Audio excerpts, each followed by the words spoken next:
او دا به په پانسه باندې خېجو.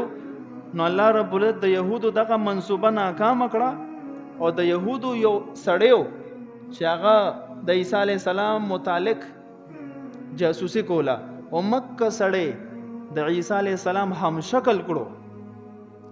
يهود چې رال نو هغه راګیر کو خپل سړی چې دا د عیسی علی السلام او ماغه بوت لاغه قتل کو او ماغه په پانسی باندې وخېجولو.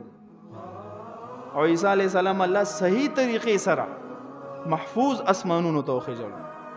وما قتلوه وما صلبوه ولكن شبه لهم. نه د خلکو عیسی علی السلام قتل کړي دي او نه په پانسی خېجول دي، ولكن شبه لهم. دیتا شبهه پیدا شو چې دا مکه عیسی علی السلام دی مو کو نه دی، خپل کسرانی ول هغه قتل کړو په پانسی خېجول.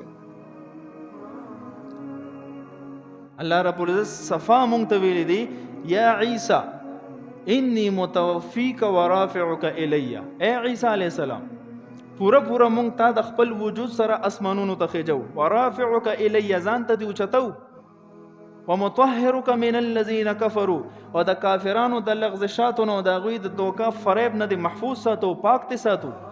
وجاعل الذين اتبعوك فوق الذين كفروا. او دا مورا چې کم ستا متبعین دي اغیبم همیشه په کفارو باندې سر بلند وي.